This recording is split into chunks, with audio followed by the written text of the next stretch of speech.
헌법재판소가 윤 대통령 측의 연기 요청을 불허하고 내일 10차 변론을 예정대로 진행하기로 했습니다. 이대로라면 다음 달 초순이나 중순에는 선고가 이뤄질 것이란 관측이 나오는데요. 관련 내용 김기흥 국민의힘 대변인, 박창환 장한대 특임교수와 함께 짚어보겠습니다. 두 분 어서 오세요. 네, 안녕하세요. 안녕하십니까. 네, 당초 윤석열 대통령 측이 요구를 했던 이 10차 변론길 일정 변경, 일정은 바뀌지 않고 그대로 열리게 됐는데요. 다만 시간은 1시간 늦춰진 채 예정대로 진행이 되게 됐습니다. 헌재가 윤 대통령 측의 요구 어느 정도는 받아들였다고 보십니까? 어떻게 생각하세요? 통상의 재판에서도 예. 기일이 겹치게 되면 한쪽에서 이거를 연기해 줍니다. 그렇기 때문에 대통령이라고 해서 저희가 어떤 특혜를 바랬던 건 아니고요. 그거는 한 사람이 그러니까 대통령이 두 개가 아니야, 두 명이 아니지 않습니까? 몸이 예. 두 개가 아니지 않습니까? 그렇기 때문에 당연히 저는 기일을 변경해 줄 줄 알았는데 오전에는 형사 재판 받고 오후에는 헌재 재판 받아라 이렇게 얘기한 거 아닙니까? 근데 이게 단순히 그 자리에 법정에 가서 자리만 지키는 게 아니라 그걸 준비를 해야 되잖아요. 그리고 혼자 준비하는 게 아니라 변호인과 같이 준비를 해야 되는데 변호인이 헌재 재판하고 형사 재판하고 했을 때 겹치는 분이 13분이거든요. 그렇다면 대통령 입장에서는 그 제대로 준비할 수 있는 기한이 빠듯하지 않습니까? 사실 예. 일주일에 2번 하고 특히나 20일 날 있을 그 형사 재판이 첫 준비 기일이 첫 준비 기일이기도 하지만 구속의 어떤 구속을 취소해달라는 어떤 심판 기일이기 때문에 이거는 본인이 직접 나가서 소명을 하겠다는 거 아닙니까? 그래서 저는 헌재가 이미 좀 답을 정해 놓은 듯 그리고 일정까지 딱 스케줄을 본인들의 어떤 머릿속에 딱 짜놓고 그거에 맞추는 듯한 그런 인상을 줄 수 있고 무엇보다도 대통령이 책임이 있다면 저는 탄핵해야 된다고 봅니다. 근데 다만 문제는 절차적 정당성이 확보가 돼야 되는 거고 방어권이 보장이 돼야 되는 건데 누구보다도 대통령이란 자리는 민주적 정당성 이게 가장 큰 자리 아닙니까? 그렇다면 그런 선출직 공무원에 대해서 헌재가 심판을 하기 위해서는 본인들의 어떤 절차에 대해서 좀 더 신경을 써야 되고 재판은 공정한 것도 중요합니다. 하지만 더 중요한 게 어떻게 보면 공정하게 보이는 것도 더 중요한데 이런 부분에 있어서 국민들이 좀 납득하기 힘든 부분이 아닐까 생각합니다. 네, 이 어제 헌재 결정 어떻게 보셨어요? 사실은 9차 변론으로 종결이 됐어야 될 저는 재판이다 그렇게 봅니다. 하지만 그동안의 형평성 문제, 편향성 문제, 공정성 문제 이것저것 제기하면서 굳이 나와도 됐지 필요 있나 싶을 정도의 그런 증인들을 안 하면은 마치 헌법재판소가 편향적인 재판을 한 걸로 이렇게 주장을 하시니 마지못해 열어준 게 저는 10차 재판이다. 그런데 그것조차도 나 하루에 재판 2개니까 못 받겠다, 미뤄달라. 아니 야당의 모 대표는 일주일에 4개의 재판도 받고 하루에 2개의 재판 수두룩하게 받았습니다. 그때 여당에서 그 야당 대표의 재판에 대해서 사법부가 편향적이다. 이미 결론 내놓고 이미 판 짜놓고 재판한다. 방어권을 야당 대표에게 보장해주지 않았다. 그런 얘기 한 번이라도 한 적이 있습니까? 그런 점에서 아침 10시에 형사재판 기일 준비 그리고 구속 석방에 대한 심리 요거 2개 하시고 혹시라도 시간이 모자랄까 봐 오시는데 불편할까 봐 1시간 미뤄주지 않았습니까? 그리고 이건 대통령 변호인단에서 요청한 증인들입니다. 그럼 본인들이 시간이 좀 부족하더라도 또 빡빡하더라도 본인들의 강력한 요청에 의해서 증인들을 부른 만큼 이 날짜를 바꾸게 되면 그 증인들이 또 안 나올 수도 있는 상황이에요. 이렇게 본다면은 이건 변호인단이 시간을 맞추는 게 저는 맞는 문제다 그렇게 봅니다. 예, 현재까지 지정된 변론 기일은 내일 10차 변론이 마지막입니다. 추가로 증인이 채택되거나 변수가 생기지 않는다면 네. 거의 마무리 단계에 이르렀다고 볼 수 있는데 그렇다면 헌재 최종 결론은 언제쯤 나올까요? 헌재 재판관들 분들의 머릿속에는 3월 중에 끝내겠다 그런 강력한 의지가 좀 보이는 것 같은데요. 그러니까 이게 그렇습니다. 저희가 이제 앵커께서도 저희한테 질문을 할 때 제가 네. 답변이 좀 미진하면 재질문을 하잖아요. 그러니까 네. 이게 사실을 규명하는 절차입니다. 근데 본인들이 생각해낸 스케줄이 딱 있다? 그거대로 한다? 그거는 어떻게 보면 본인들만의 어떤 생각인 거거든요. 국민들은 그건 납득하기 힘듭니다. 예를 들어서 홍장원 1차장, 전 1차장이 어제 언론에 나와서 어떤 얘기를 했냐면 11시 6분 자기가 공간 앞에 어두컴컴한 곳에서 갈겼었다, 메모를 그렇게 얘기하지 않았습니까? 근데 어제 본인이 부인을 했어요. 뭐라고 얘기했냐? 자기가 11시 6분에 받은 곳은 사무실이라고 인정을 했습니다. 그러면서 10시 58분인가요? 그때 본인이 어두컴컴한 데서 전화를 받았는데 예. 그거는 짧게 끊고 예. 거기 다시 사무실로 이동을 해서 거기에서 썼다는 겁니다. 그러니까 결국 우리가 숫자 같은 경우는 굉장히 헷갈릴 수 있죠. 그렇지만 제가 어디에서 메모를 했다 이거는 굉장히 헷갈리기 쉽지 않은 거 아닙니까? 몸이 기억하는 거 아닙니까? 다른 분도 아니고 국정원 2차장이라고 했던 분이 그 중요한 메모는 또 구겨버리고 제3자한테 그거를 불러주고 또 쓰게 하고 또 나중에 너가 기억한 대로 또 얘기를 하고 그러니까 이런 일련의 상황들이 저희가 문제 제기 안 했으면 이 조사 단계에서 끝났으면 이거 진실 규명이 안 되는 거 아닙니까? 그렇다면 홍장원 1차장이 그런 이유 때문에 내일 나오게 되는 거 그리고 곽정근 전 사령관 같은 경우는 민주당 인사를 만나가지고 회유를 당했다. 대세는 이미 기울었고 그분의 어떤 멘트가 그 이후에 굉장히 구체성을 띠면서 뭐 대통령을 끌어내려라 도끼를 사용해서 부숴서라도 사람들을 끌어내라 국회의원을 끌어내라 그렇게 얘기했다고 했는데 본인은 정작 국회의원을 대통령한테 들은 적도 없고 도끼도 본인은 얘기 안 했다는 거 아닙니까? 이런 그날의 진실을 말할 수 있는 사람들의 어떤 진술이 조서와 다르다고 한다면 이게 공판 중심주의이기 때문에 검찰 조서 내용과 법정에서 한 얘기가 상충됐을 때 예. 후자 쪽에 무게를 두는 게 당연한 거거든요. 그렇다면 당연히 문제가 있는 부분에 대해서는 기일을 추가로 지정하는 건 당연한 겁니다. 근데 그러지 않을 것 같다는 어떤 의혹이 강하다는 면에 있어서 좀 저희는 납득하기 어렵다. 그런 말씀드립니다. 예, 결론 언제쯤으로 예상하시는지. 뭐 3월 중순이면은 결론 날 거다 그렇게 보고요. 지금 이제 홍장원 또 그다음에 곽종근 이 두 사람의 헌법재판소에서의 진술 이 과정에서 일부 뭐 소위 사실과 다른 면들이 조금 나타났고 또 본인들의 말이 번복되고 이런 부분들을 여당에서는 마치 이것이 윤석열 대통령에 대한 조직적인 뭐 탄핵 공작 이렇게 주장을 하시는데 100번 양보해서 홍장원 저 1차장이나 곽정근 특전사령관의 증언이 일부 오염됐다 칩시다. 그러면 이 두 사람 말고 체포해라, 끌어내라 이런 지시를 받은 사람이 없습니까? 체포해라라고 하는 지시는 방첩사에 구체적으로 체포 명단이 내려갔습니다. 그러면 홍장원 1차장의 그 명단이 뭐 버전이 3개인지 4개인지 모르겠지만 그것이 실체적인 진실의 결정적인 뭐 해가 되나요? 부정되는 요소가 없습니다. 또 곽정근 특전사령관이 끌어내라라고 하는 지시를 받았다고 그랬는데 끌어내라라고 지시 받은 사람이 곽정근 특전사령관 한 명입니까? 아닙니다. 당시에 이 통화를 보고 들은 수많은 특전사 인원들이 있고 또 경찰청장을 비롯해서 대통령으로부터 직접 연락받으신 분들도 있습니다. 그렇기 때문에 이 증거 법정주의, 뭐 증거주의 이렇게 얘기하시면서 형사 재판에 준해서 방어권이 보장되고 있지 않다거나 또 다른 어떤 증인이 필요하다 이런 주장들은 헌법재판의 취지, 즉 국민으로부터 위임받은 권한을 행사하는 데 있어서 합법적인 절차를 거쳤는지 그리고 위헌적인 요소를 없었는지라고 하는 부분에서 본다면 손바닥으로 정말 하늘을 가릴 수 없듯이 수많은 간접적인 증언과 또 검찰 조서에 그 수많은 내용들이 나와 있습니다. 그렇기 때문에 10차까지 한 것도 충분한 방어권의 보장 차원이었고 더 이상 뭐 들을 얘기도 없다. 이미 국민들이 눈으로 보고 들은 계엄내란의 실체적 진실이 굉장히 많기 때문에 저는 뭐 10차 변론이 마지막이 될 것이다. 그리고 거의 뭐 만장일치에 가까운 수준으로 3월 중순 되면 결정이 날 거다. 그렇게 예측을 합니다. 예.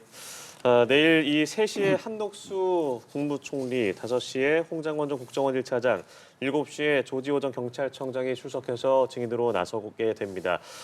사실 어제 좀 이례적으로 윤 대통령이 구치소를 나와서 헌법재판소에 도착을 했습니다만 참석을 하지는 않았습니다. 그래서 여러 가지 얘기들이 나왔지만 대리인단은 직접 의견을 밝힐 필요가 없어서 대리인단에 일임을 했다라고 밝히긴 했습니다만 들으신 얘기가 있습니까? 네, 우선적으로 통상적으로 형사재판이 증거조사를 마무리하면 어떻게 보면 피고인 쪽에 진술 기회를 줍니다. 네. 그런 만큼 어제가 이제 증거조사 시간이었지 않습니까? 그렇다면 본인이 마지막 할 수 있는 최후 진술 기회가 있을지 모르겠다 그런 생각으로 나온 거죠. 근데 좀 아쉬운 게 뭐냐면 헌재에서 나중에 추후 준다는 얘기를 미리 얘기를 했으면 괜찮은데 어제 윤곽근 변호사가 알아보니까 그때서야 다음에 또 주겠다 그런 얘기를 했다는 거예요.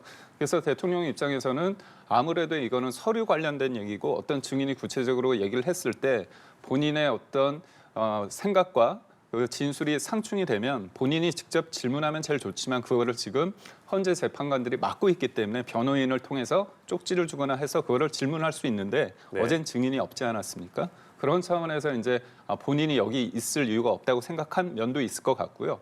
무엇보다도 어제 굉장히 쟁점이 됐던 게 결국은 검찰에서 조사를 받았던 그 진술의 어떤 신빙성과 그거를 증거로 채택할 수 있는지에 대한 논박이 있지 않았습니까? 예. 예. 그렇다면 대통령이 있는 가운데 그 자리에서 변호인들이 좀 세게 강하게 얘기했을 때 대통령이 중간에 약간 좀 그럴 수도 있으니까 그런 과정 속에서 제가 만약에 변호인이라면 대통령님 오늘 같은 경우는 저희가 이런 어떤 전략이 있습니다. 그래서 오늘은 여기 계시지 않아도 될 것 같습니다. 그럴 수도 있지 않을까 그런 생각을 해봅니다. 네, 그럼 내일은 출석을 할 거라고 당연히 보시고요. 출석을 하겠죠. 예. 예. 네, 어제 윤 대통령 다시 되돌아갔습니다. 그 이유를 뭐라고 좀 보세요? 앞서 말씀하신 그런 뭐 절차적인 이제 인지가 좀 잘못된 면도 있을 수 있을 것 같은데 저는 결국은 10차 변론을 갖다가 연기해 달라라고 요청을 했는데 이게 받아들여지지 않았다라는 것 때문에 일종의 항의성 어떤 회군 이렇게도 봅니다. 뭐 그런 점에서 이왕 나왔는데 뭐 앉아 있으시면 뭐 문제가 됩니까? 그러니까 미뤄진 것은 그 이후 아니었습니까? 네, 그런데 이제 그런 얘기를 이제 네. 들으신 것 같아요. 그래서 이제 다시 이제 돌아가신 거 아닌가 싶은데 예. 사실은 그 탄핵의 주요 이제 뭐 서류 증거라든지 영상 증거에 대한 그런 서로의 확인, 그 다음에 이걸 근거로 해서 탄핵 소추와 그 다음에 왜 이제 탄핵이 되면 안 되는지에 대한 사실은 논리 싸움이었잖아요. 예. 이왕 나오셨는데 국회 측 얘기도 좀 들어보시고 본인도 할 얘기 있으시면 변호인단에도 하셨으면 어땠을까. 그동안에 방어권 얘기 많이 하셨는데 굳이 나오셔서 구치소에 가서 하실 일도 없을 텐데 나와서 방어권을 좀 더 충분하게 행사하셨으면 하는 좀 아쉬움도 있어요. 이왕 나오신 거 헌법재판관들에게 증거라든지 또는 그 논리에 대해서 변호인단을 통해서 얘기할 수 있는 부분도 있었을 텐데 좀 그런 점은 윤석열 대통령이 헌법재판소의 어떤 그 결정에 대해서 향후에 번복 또는 이제 부정 또는 그걸 갖다가 부인하는 어떤 하나의 모멘텀으로 쓰지 않을까 하는 우려도 사실은 어제 있었거든요. 그러지 않기만을 바랄 뿐입니다. 예. 어제 국회 측에서는 조지호 전 경찰청장 등 관련자들의 수사기관 신문 조서를 공개했습니다. 이 신문 조서에는 대통령이 비상계엄 당시에 직접 주요 인사 체포를 지시했다는 취지의 내용이 담겼는데요. 윤 대통령 측은 반대 신문도 할 수 없는 이 진술 조서를 증거로 쓰는 건 위법하다고 하면서 양측이 좀 거세게 부딪혔거든요. 제가 만약 변호인이라면 크게 항의할 것 같습니다. 왜냐하면 내일 조지호 전 청장이 나오지 않습니까? 예. 그렇다면 본인의 검찰 조서의 진술 내용과 그 사람이 법정에서 한 내용을 보고 나서 판단해도 되거든요. 예. 근데 내일 뻔히 나오는 거 다 알면서도 이거에 대해서 우리가 듣기 전에 실제로 우리는 검찰 조서에 있는 걸 증거로 채택한다. 이게 왜 그러는 거죠? 저 이해가 안 됩니다. 그러니까 증인을 채택했다는 건 뭐냐면 이 사람이 검찰에서 조사받은 내용 말고 너가 여기 와서 진실을 뭘 말할 건지를 판단한 다음에 그 검찰 조사의 어떤 신빙성과 무게를 두면 됩니다. 예. 근데 그 전에 이렇게 한다는 거죠. 근데 이게 일종의 저는 뭐 헌법 재판관들이 일부러 그렇게 생각은 안 하지만 국민들이 다 보고 있지 않습니까? 그렇다면 헌재 재판관들이 이 부분에 대해서 증거를 채택했다고 하면 조지호 청장이 한 얘기가 검찰에서 한 얘기가 신빙성이 있구나. 그런 인상을 국민들한테도 줄 수 있고요. 그다음에 앞서 얘기했지만 헌법재판 같은 경우는 단심입니다. 3심이 아니죠. 그렇기 네. 때문에 절차적인 부분을 해야 됩니다. 이 부분에 대해서는 2020년 법까지 개정이 돼서 본인이 동의하지 않은 검찰 진술은 채택하지 못한다는 게 돼 있는 거고 헌재의 어떤 심판은 뭐냐면 형사 소송법을 준용하게 돼 있지 않았습니까? 다른 사람도 아니고. 그렇다면 이 부분에 대해서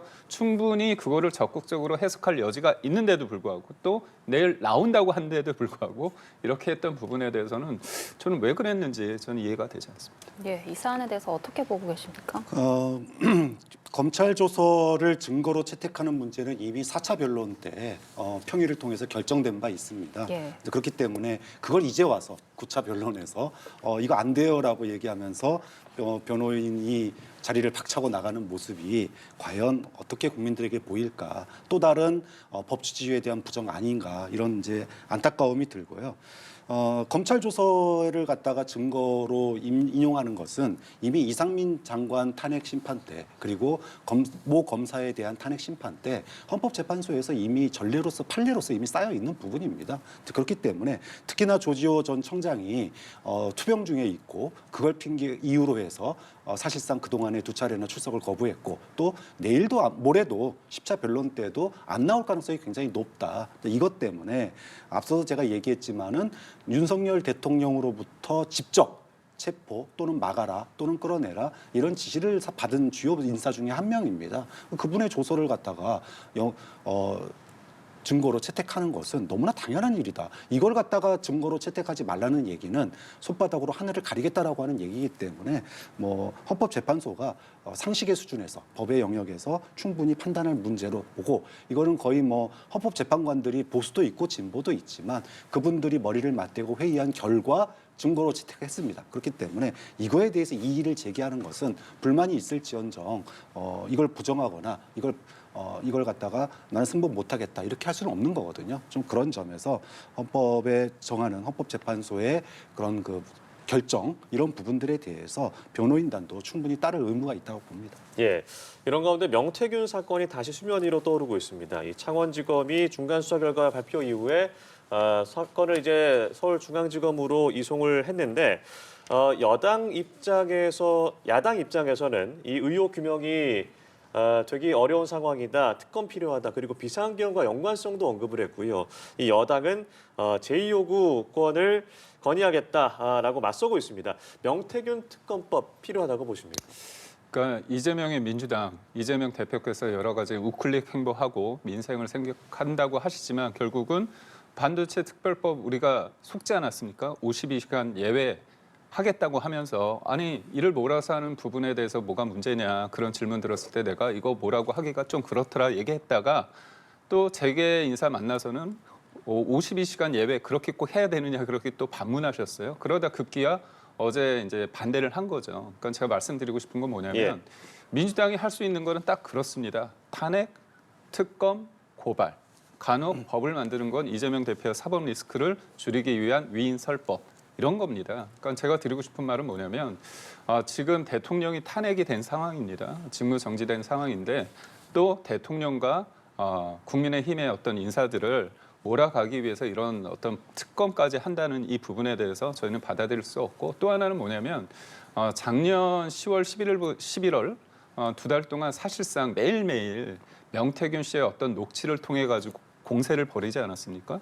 과연 어떤 게 문제였는지 기억이 나는 게 거의 없거든요. 그렇다면 이 특검의 문제점은 뭐냐면 수사를 통해서 언론 브리핑이나 아니면 언론을 통해서 기자들이 이제 경쟁적으로 취재를 하다 보면 여러 가지 혐의들이 나옵니다. 근데 그게 기정사실화돼요. 그거에 대해서 법정에서 무죄라고 한들 시간은 지나갑니다. 버스는 지나갑니다. 결국 의혹만 난무하고 그거에 대한 어떤 반론권이 보장되지 않는 그런 상황 속에서 특검이 이루어질 수 있는 가능성이 크거든요. 그렇다면 조기 대선이 만약에 이루어진다면 그런 관점에서 봤을 때는 일종의 기울어진 운동장이 될 수밖에 없다. 그렇기 때문에 뻔히 보이는 수에 우리가 받을 수는 없다. 이렇게 생각합니다. 네, 어떤 의견이신지 들어보겠습니다. 명태균 사건의 본질은 권력의 자리에 있지 않은 자가 결정 권한이 없는 자가 공천과 인사에 개입한 겁니다. 우리가 그런 거를 국정농단이라고 그럽니다. 김 여사나 명태균 씨나 누가 도대체 어떻게 국정농단을 했는지 이것에 대해서 진실을 밝혀달라.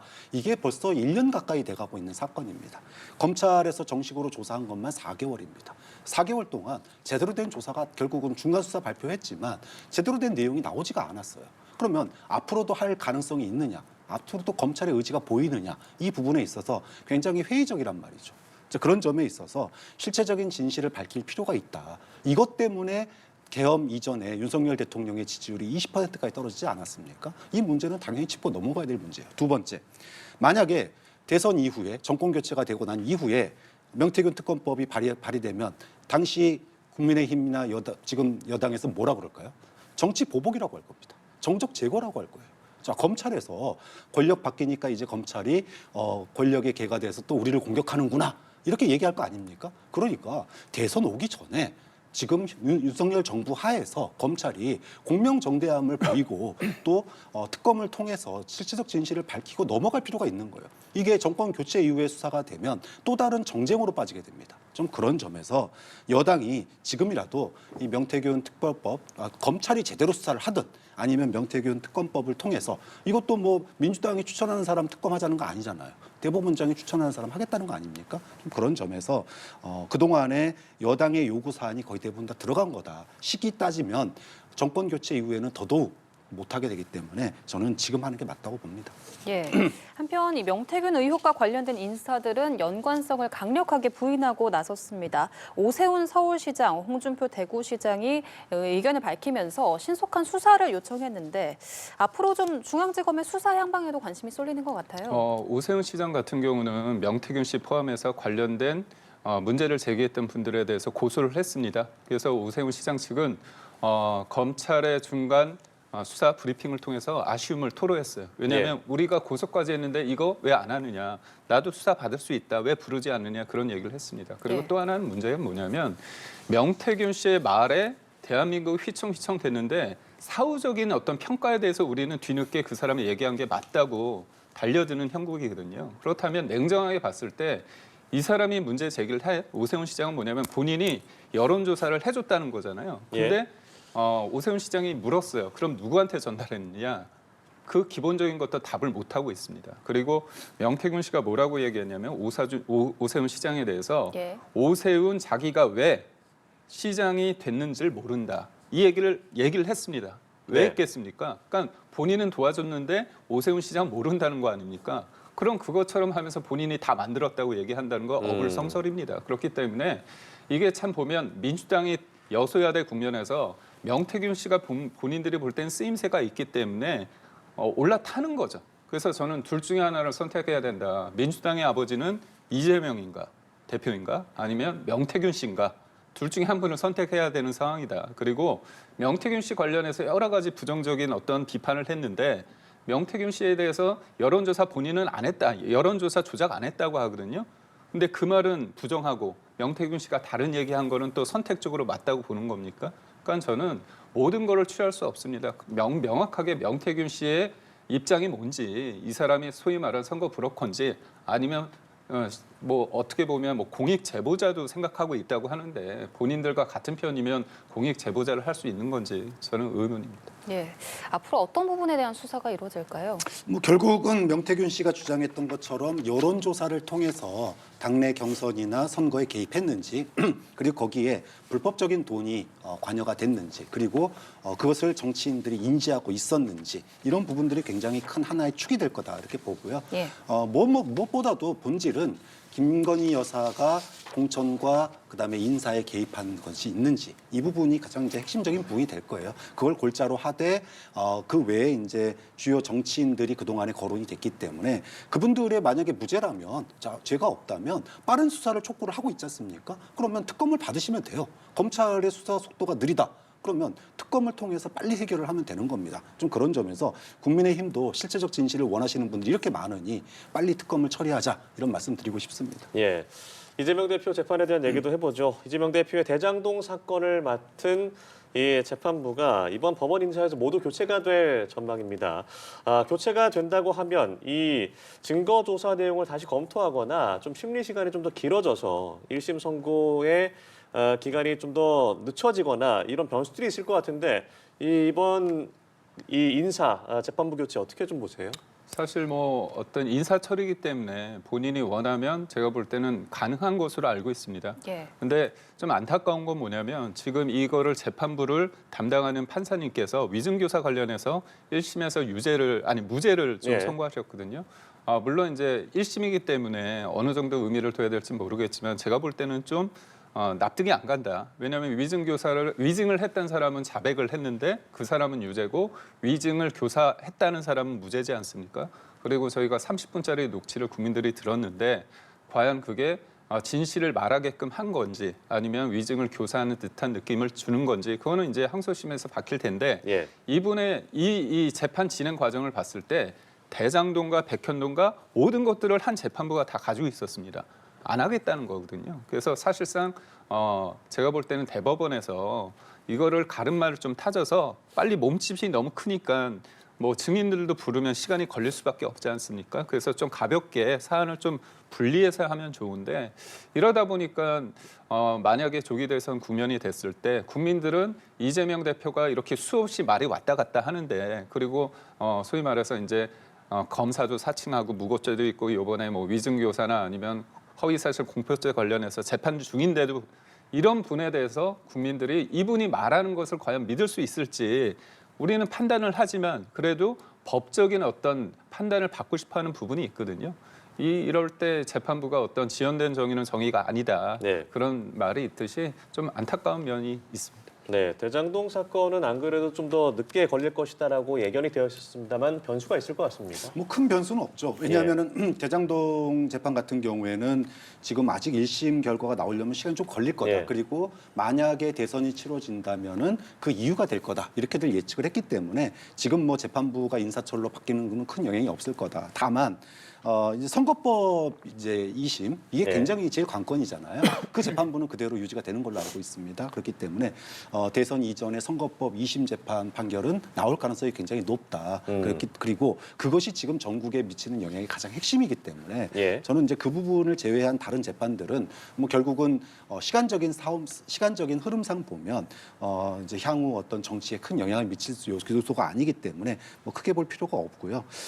이제 1심 재판이 길어지고 있는 부분들은 이게 형사 재판의 특징이 그래요. 나경원 의원 같은 경우에는 지금 선진화법 재판 1심이 4년이 넘도록 끝나질 않고 있습니다. 네. 이런 것들이 엄격한 증거주의와 또 내용을 보다 보니 이 형사 재판은 길게 가는 경우도 상당히 많은 것 같은데 뭐 그런 점에서 선거법 재판이 가장 빠른 거 아니겠습니까? 633 원칙에 적용되니까 이재명 대표의 정치적인 운명은 역시나 선거법 재판과 제일 연관돼 있다 이렇게 봐야 되겠죠. 예. 한편 며칠 전에 한동훈 전 대표가 책을 집필하고 있다라고 밝혔는데 그 책이 오늘부터 온라인에서 예약 판매됩니다. 제목이 한동훈의 선택, 국민이 먼저입니다라고 하는데요. 이 책 출간에 맞춰서 정치 행보를 이어갈 걸로 보이는데 한동훈 대표의 복귀 어떻게 보고 계신지요? 저는 한동훈 전 대표가 국민의힘의 소중한 자산이라고 생각합니다. 다만 저는 좀 급하신 것 같아요. 뭐냐면 책 제목도 아주 직설적이지 않습니까? 한동훈의 선택 국민이 먼저입니다. 그러니까 본인이 만약에 조기 대선이 이루어진다고 한다면 등판을 하겠다는 겁니다. 근데 이게 그런 얘기가 있습니다. 그 치타의 가장 치타. 중요한 무기는 속도가 아니라 기다림이라고 얘기하는데 네. 매번 등판하시거든요. 비대위원장으로서 굉장히 큰 어려운 상황에서 선거를 치렀고 그 이후에 또 전당대회를 통해서 또 어려운 일을 치렀고 그렇다면 육체적으로나 정신적으로 좀 쉼이 필요합니다. 이 쉼이라는 게 그냥 쉬는 게 아니라 내가 맨날 일정이 있을 때 만나는 사람 말고 좀 유연하게 사람도 만날 수 있고 내 생각도 정리할 수 있는 시간인데 이 정리의 시간을 본인은 책을 통해서 했다고 하지만 목적의식이 너무 확실한 시간이었습니다. 그렇다면 나를 온전하게 성찰하고 평가할 수 있는 시간은 전 아니라고 보거든요. 그런 측면에서 좀 아쉬움이 있고 무엇보다도 그 한동훈 전 대표가 지금의 개헌과 탄핵 이후에 본인의 선택 존중합니다. 하지만 국민의힘 지지자들이나 이제 국민들이 봤을 때 또 여러 가지 평가가 있잖아요. 그런 평가에 대해서 본인이 책을 통해서 뭔가 설명을 하고자 하는 것 같아요. 근데 저는 정치인은 부존재할 때 존재하지 않지만 국민들이 우리한테는 한동훈이 있었지 이런 생각을 해서 소환되는 것과 제가 있습니다. 국민 여러분 이런 거하고는 다릅니다. 그렇기 때문에 저는 한동훈 전 대표가 가지는 어떤 소중한 능력과 자산이 있기 때문에 좀 더 있었으면 국민들이 소환했을 텐데 본인이 먼저 이렇게 손들고 나오는 거는 좀 아쉽지 않은가 그런 생각을 합니다. 예. 조금 더 기다리는 게 좋았다는 의견을 내주셨는데 어떻게 보시는지요? 조기 대선을 전제로 이재명 대표에게 제1변수는 선거법 2심이다 이런 말씀을 앞서 드렸었는데 이제 국민의힘에 있어서 조기 대선이 치러진다면은 제1변수는 한동훈 대표의 재등판이에요. 이거는 뭐 예정돼 있던 일이고 네. 그동안에 극우 보수를 중심으로 보수의 결집이 아주 강력하게 이루어져 왔는데 계엄 해제가 정당했다라고 주장하는 합리적 보수의 목소리가 다시 들고 일어나는 겁니다. 자, 이랬을 경우 그동안에 강경 극우 보수를 중심으로 있었던 보수의 결집력이 과연 얼마만큼 이완되고 또 재편될 수 있는지 즉 중도 확장성을 가질 여지가 국민의힘에 과연 있는지 이 부분의 첫 번째 시험대가 될 거고 이것이 대선에서 과연 국민의힘이 승부를 볼 수 있는 여지가 있는지를 보는 관점이기 때문에 출판 기념회를 통한 이 정치의 복귀가 결국은 국민의힘 내부의 진영 내부의 지형이 어떻게 변하는지를 갖다가 보여줄 거고 이게 대선에 직접적인 영향을 미칠 거다. 그런 점에서 굉장히 주의 깊게 국민의힘 내부의 결집도나 보수의 중심이 어디로 이동하고 있는지 이 부분은 굉장히 언론도 굉장히 관심 깊게 추적해야 될 부분이 아닌가 싶습니다. 네, 알겠습니다. 두 분 말씀 여기까지 들어보죠. 지금까지 박장환 장한대 특임 교수, 김기흥 국민의힘 대변인과 함께했습니다. 고맙습니다. 고맙습니다. 고맙습니다.